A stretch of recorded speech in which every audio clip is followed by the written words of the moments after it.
What sets the United States apart from other nations on the earth?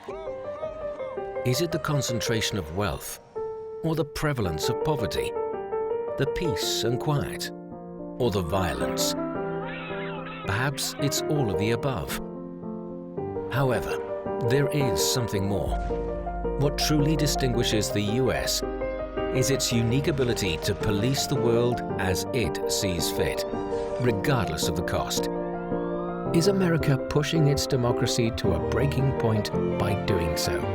In this new series from CGTN, we delve into some of America's long-standing issues and their impact on the world.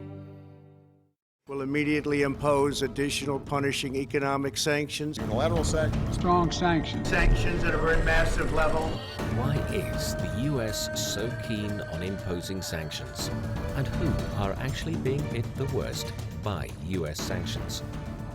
Without UN Security Council approval, the United States has unilaterally imposed economic sanctions on a range of countries. It has sought to act as the global arbiter by overriding international law, molding other countries and the world order according to its own purported values and political system. Americans have even gone further than just ignoring the United Nations Charter. Not only does the United States impose sanctions on other countries, it imposes its domestic laws on non-Americans or entities outside its jurisdiction in the name of upholding a so-called rules-based international order. They now claim there's this, this phrase, this rules-based order. What do you mean, rules-based order? What rules? In a perverse extension of the principle of long-arm jurisdiction, the US has given cross-border primacy to its domestic laws and arbitrarily applied them abroad while ignoring international law. According to US domestic law, long-arm jurisdiction refers to jurisdiction over persons or entities domiciled or residing outside the territory of the sanctioning state. This was first established in 1945 by the US Supreme Court in the landmark decision of International Shoe Co. versus State of Washington. Long-arm jurisdiction allows state courts to exercise in personam jurisdiction in civil and commercial cases where jurisdiction cannot be exercised because the defendant is not domiciled in the state, on the basis that the defendant has some minimum contacts with the state.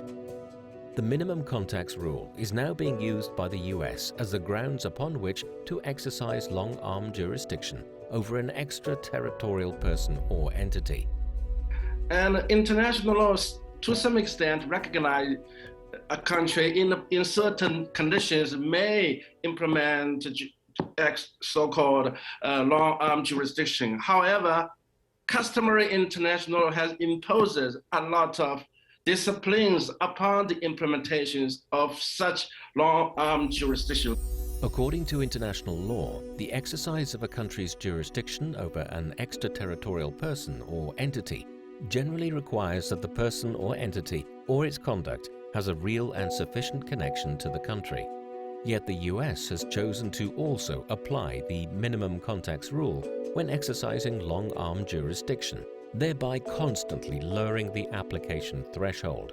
They always say that if you have an American company, an American person involved in any kind of situation, they can use the internal law to analyze the situation.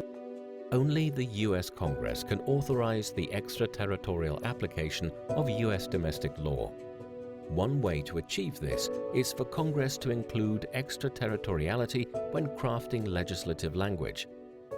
The US has enacted restrictive laws such as the International Emergency Economic Powers Act, the Global Magnitsky Human Rights Accountability Act, and the Countering America's Adversaries Through Sanctions Act. It has also issued a series of executive orders targeting specific countries, entities, or individuals. The US has also abused its domestic channels to exercise long-arm jurisdiction, with its federal courts free to interpret laws and its law enforcement agencies free to cherry-pick applicable legal provisions. The United States has become adept at prosecuting entities and individuals in other countries and even arresting and detaining non-Americans.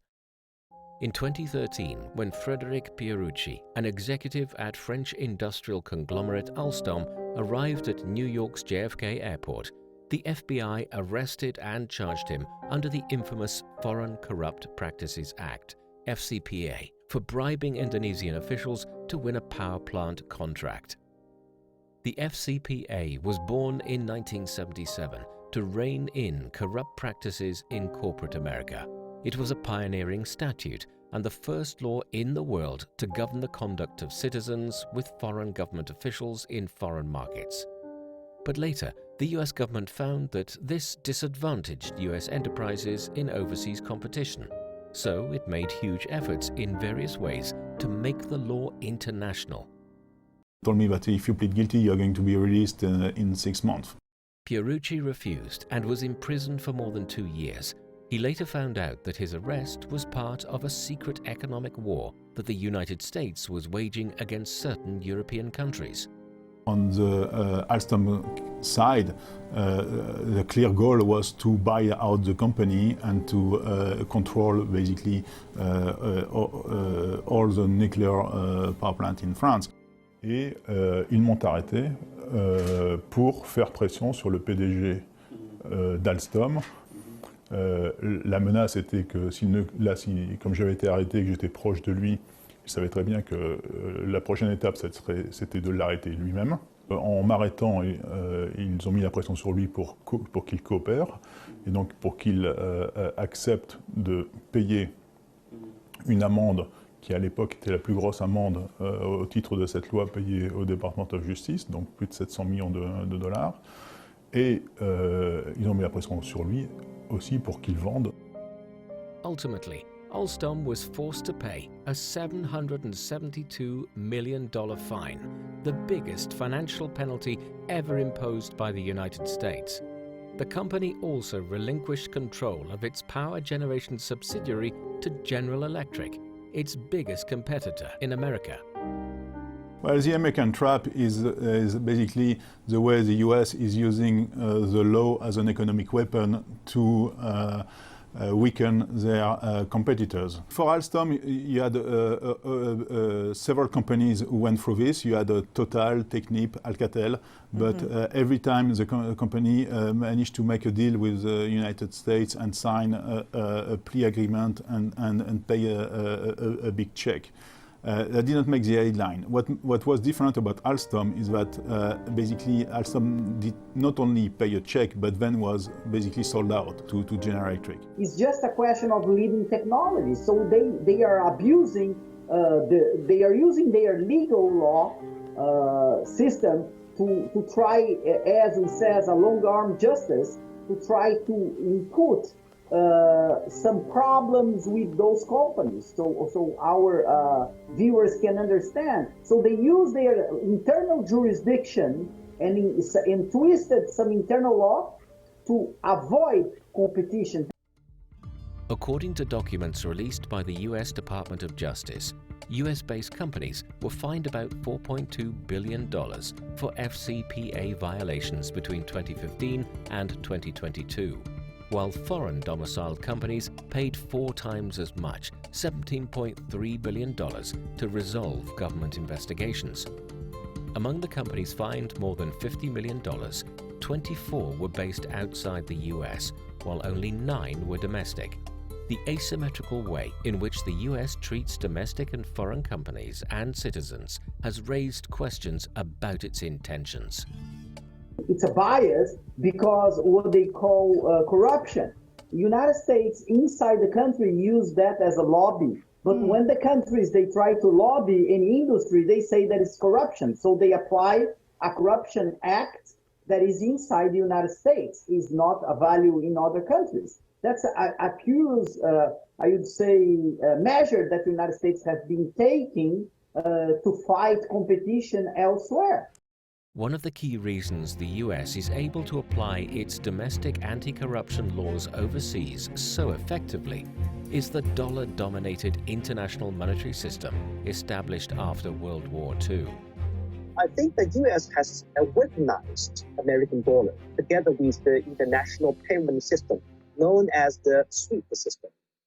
Therefore, any company in the world, if it is doing business using US dollars, actually, it is under the supervision of the American authority.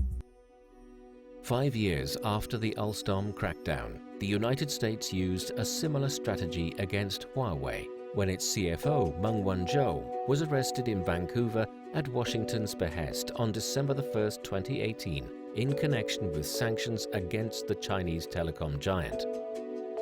The weapon used in this instance was US export control regulations targeting Iran. Any country or entity doing business with Iran can face secondary US sanctions. Secondary sanction, I think, violates international law. First, it does not have any basis on the jurisdiction of international law. For example, it does not have support by either the territorial jurisdiction or personal jurisdiction. More importantly, it violates the international rule of non-intervention. The rule or principle of non-intervention is a very important international principle which is enshrined by UN Charter, according to which every country has a right to conduct affairs without external interference. It soon became clear that Meng's arrest was part of a larger plan to crack down on Huawei, a world leader in 5G technology, as then US President Donald Trump quickly leveraged the case in a tit-for-tat trade war with China that lasted for more than 2 years. By suffocating Huawei, the US government sought to weaken its 5G dominance while extracting more concessions in China-US trade negotiations. Nowadays, US regard China as a competitor or a challenger to US interests. Therefore, it uses its long-arm jurisdiction to penalize or to prevent the development of Huawei, which is a high-tech company of China. After almost 3 years under house arrest in Canada, Meng Wanzhou was released in September 2021. Over the past 3 years, my life has been turned upside down.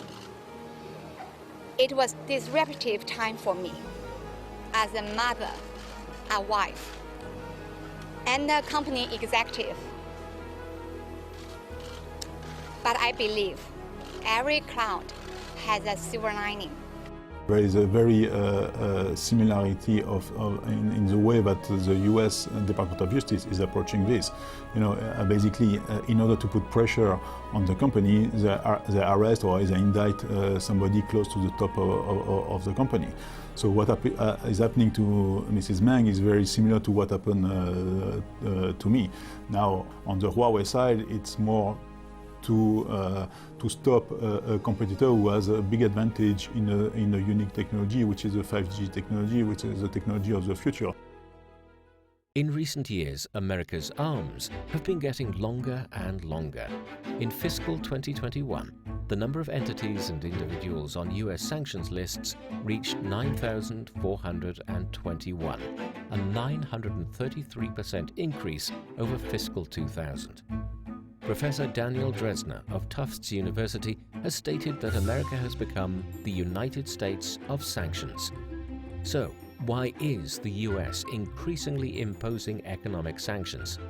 They like to say that they like competition, but when they are, I would say, they are threats in a good way, because this is not a war threat, it's a commercial threat with someone that is more competitive than them. They try to raise sanctions. They try to create walls. Initially adopted as a post-World War peacekeeping tool, economic sanctions have long been viewed as a non-violent strategy for deterring a host of threatening activities.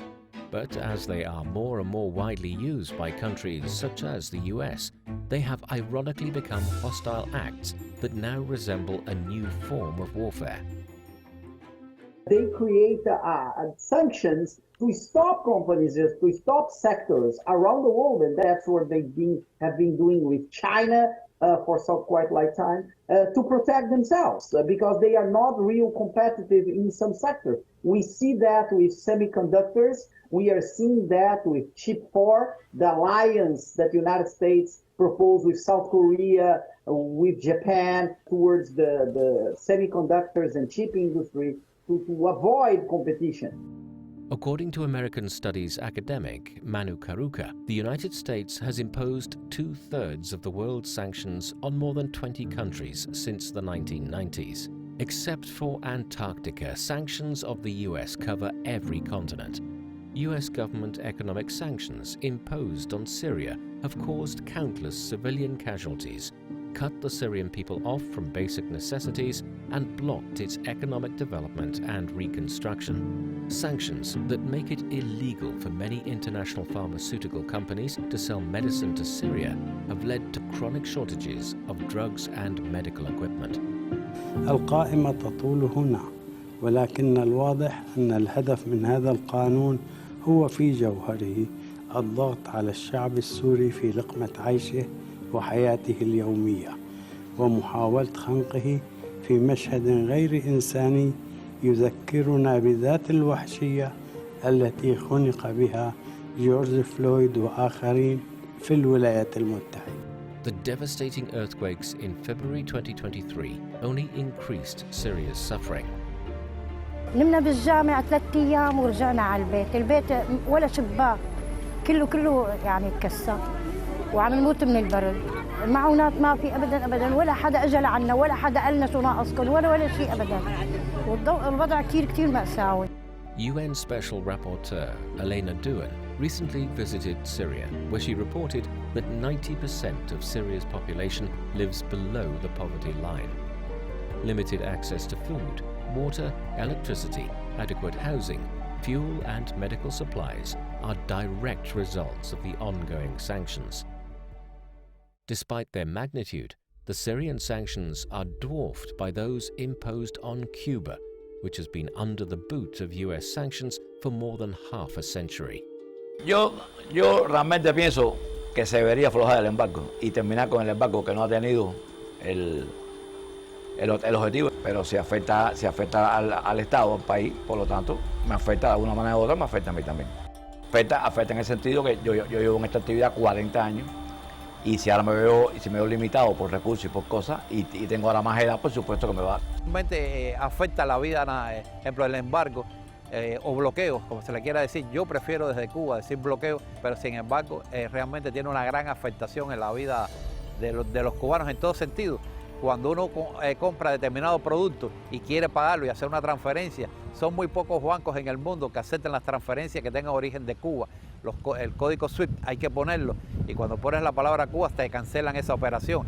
In its 2020 report to the United Nations, Cuba stated that the embargo has cost the country $144 billion since its inception. Que el gobierno de los Estados Unidos no tiene la menor autoridad ni legal, ni política, ni moral para andar sancionando gente por el mundo cuando se sabe que tiene una conducta bastante reprobable en materia de represión. What's worse, in order to more effectively grant its domestic laws preeminence over international ones, the US has abandoned many key international institutions that it had previously championed. 美国在指责别人之前，应当先反躬自省。为什么美国要退出世卫组织？为什么美国要退出巴黎协定和伊朗核问题全面协议？谁是国际规则的破坏者？谁对国际秩序构成威胁？国际社会对此看得清清楚楚。 What worries me most, however, is the fact that the rules-based international order is being challenged. Quite surprisingly, not by the usual suspects, but by its main architect and guarantor, the US.